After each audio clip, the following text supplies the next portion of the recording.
Voilà, donc vous avez vu le sujet, hein, comment réagir dans la souffrance, face à la souffrance.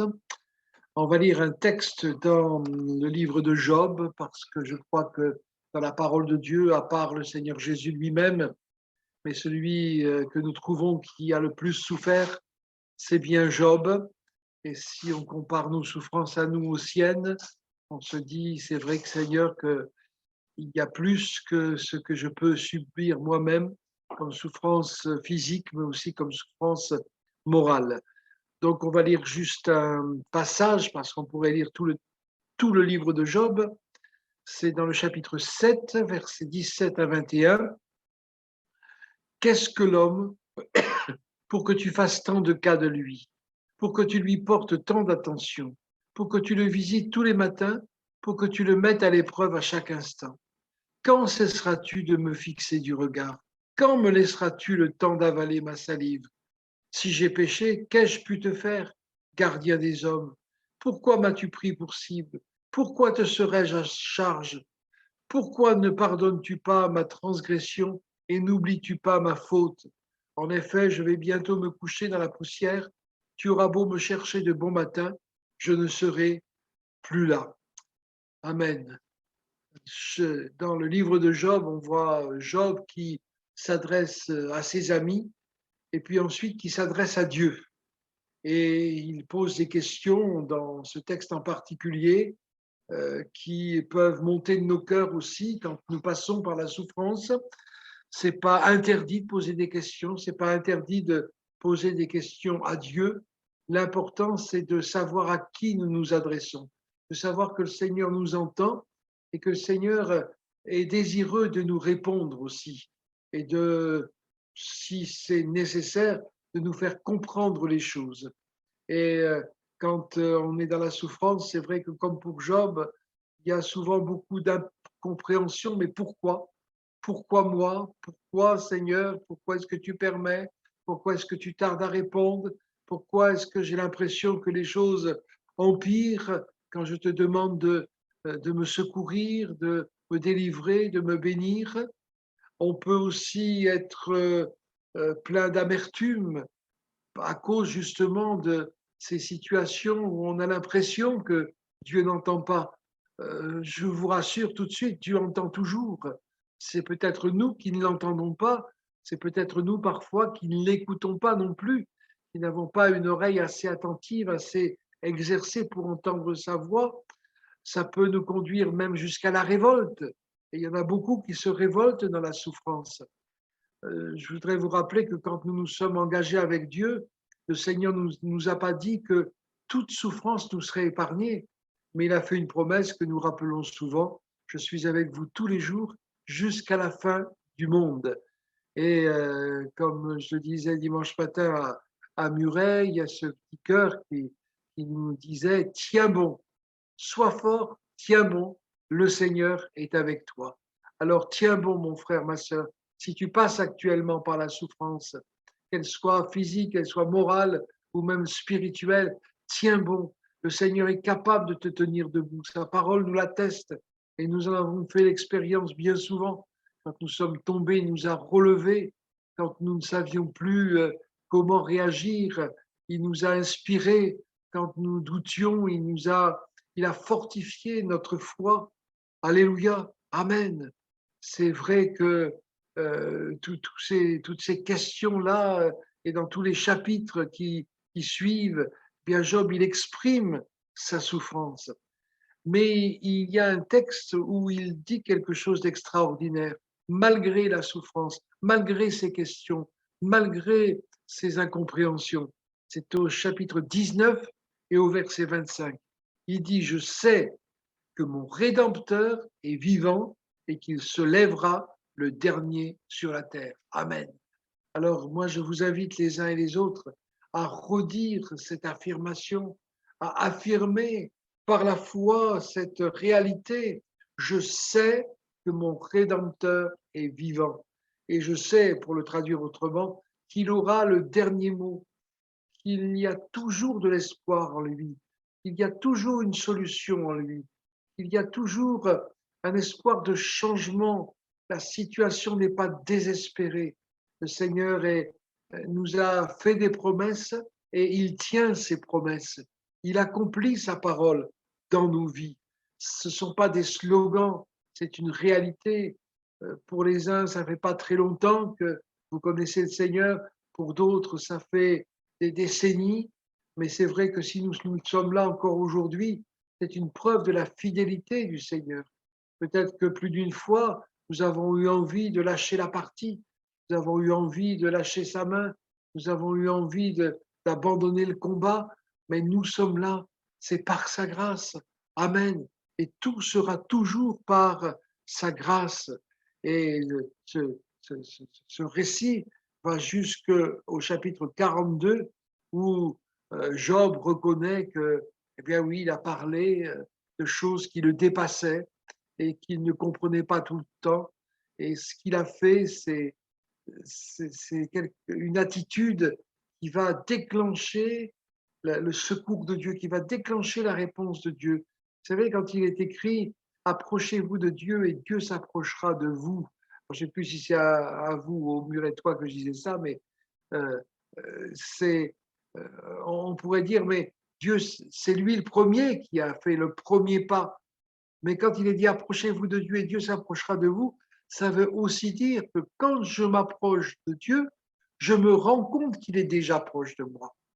C'est en m'approchant de lui, en lui ouvrant mon cœur, en lui demandant d'ouvrir mon intelligence et mes yeux, que je vais me rendre compte que Dieu n'est pas loin, qu'il est comme une expression anglaise le dit, juste au bout d'une prière.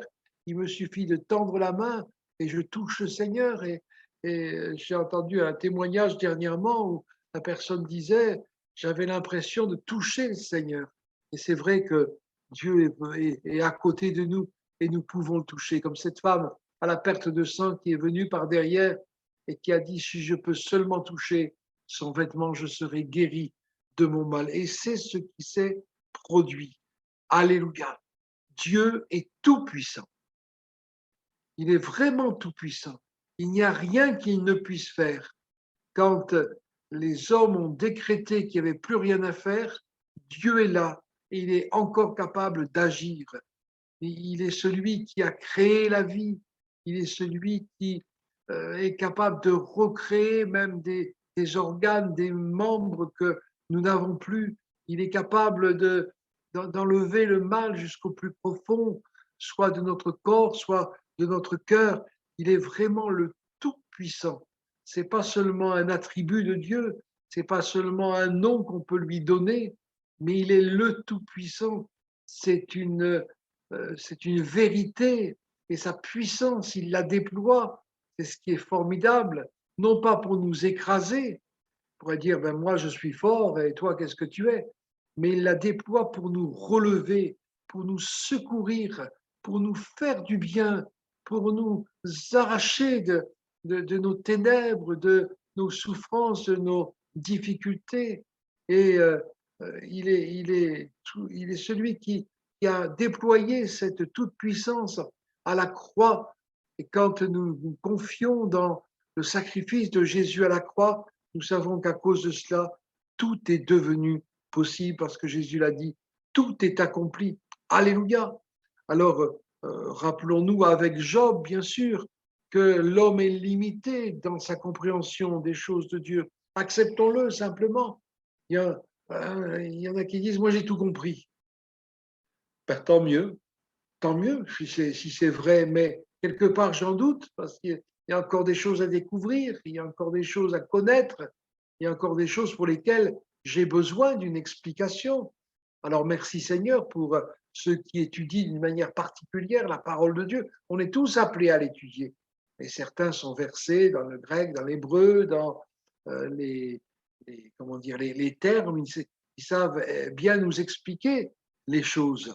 Mais de toute façon, j'ai toujours besoin d'apprendre davantage. Amen. Et puis, Job, non seulement il reconnaît que Dieu est tout-puissant, que lui, il est limité dans sa compréhension de Dieu, mais il reconnaît Dieu sur sa route. Tu es là, Seigneur. Tu es là sur mon chemin. Tu n'es pas à côté, tu n'es pas plus loin, tu n'es pas ni tu m'as pas distancé ni devant ni derrière, mais tu es là parce que tu en as fait la promesse et parce que tu es là. Allez, j'ose le dire, Seigneur, tout ira bien. Vous vous rappelez cette femme qui ne pouvait pas avoir d'enfant, à qui Dieu a donné un enfant, puis à un moment donné, il meurt. Et quand elle part trouver l'homme de Dieu, son mari lui dit, où est-ce que tu vas? Elle dit, tout va bien, tout va bien. Comment ça, tout va bien?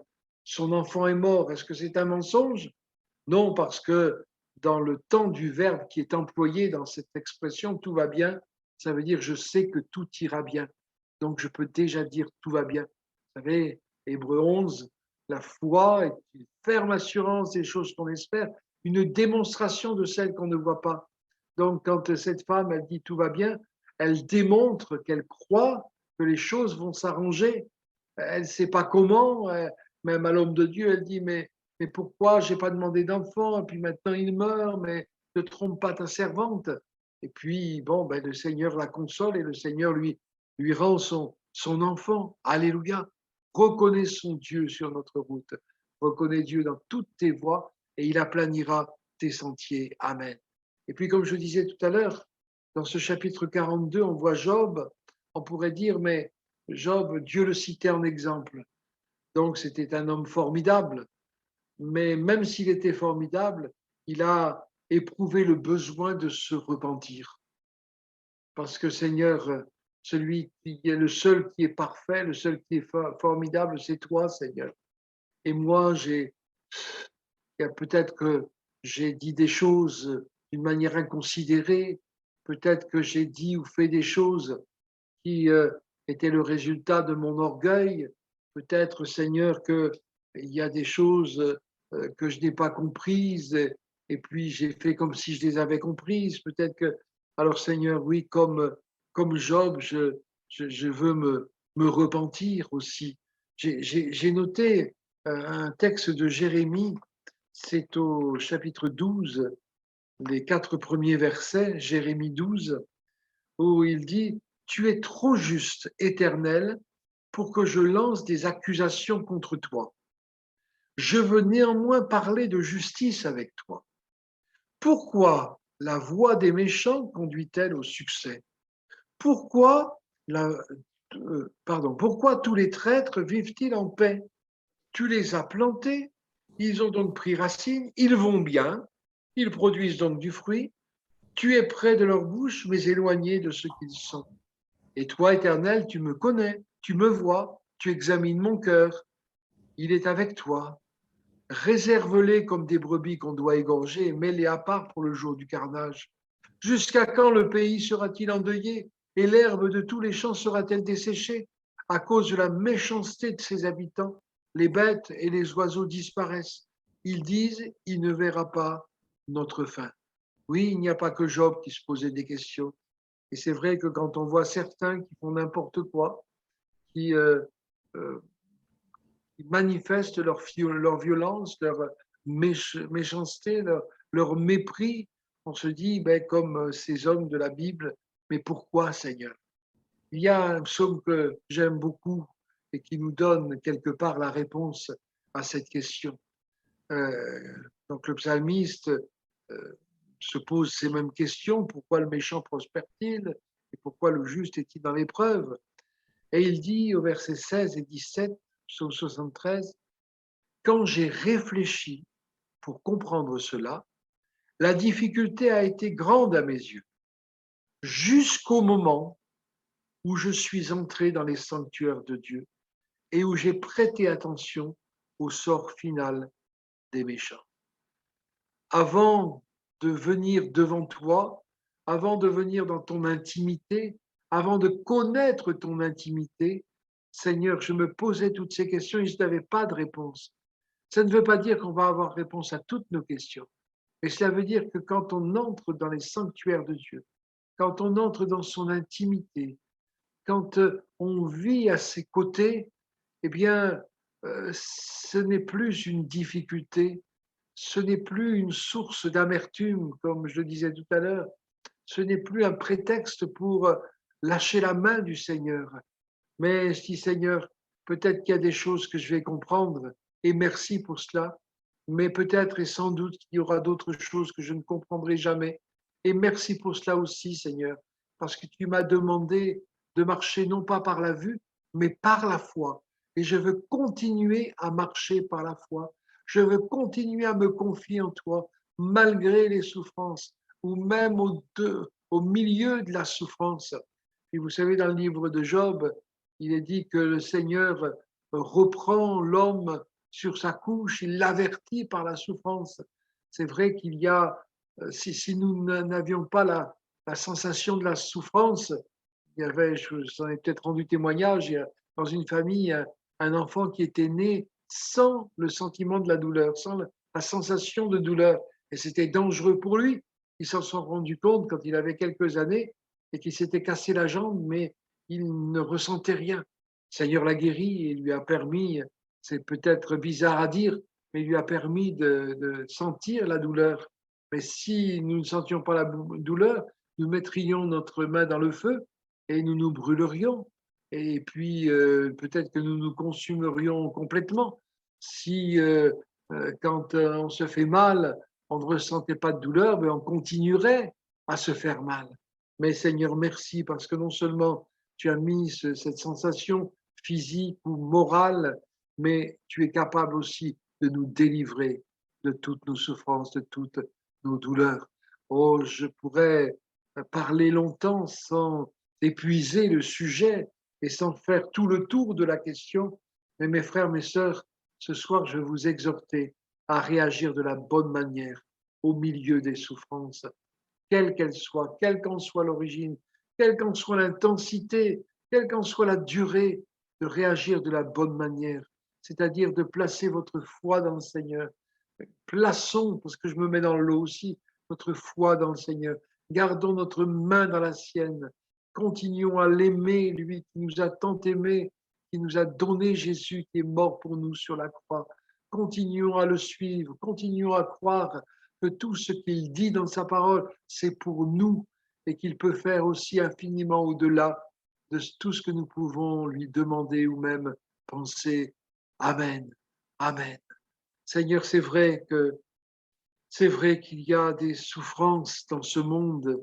C'est vrai que tes enfants n'en sont pas exonérés, exempts, Seigneur, mais c'est vrai aussi que tout ce que tu dis dans ta parole est la vérité est pour nous et pour aujourd'hui. Alors bénis ton peuple, Seigneur. Bénis celui qui, dans la souffrance, est prêt de lâcher ta main. Celui qui, Seigneur, se pose tellement de questions qu'il est désespéré, désemparé, déboussolé, Seigneur. Merci parce que c'est ta bénédiction qui enrichit et tu ne l'as fait suivre d'aucun chagrin. Oh oui, bénis ton peuple, Seigneur. Amen, Jésus.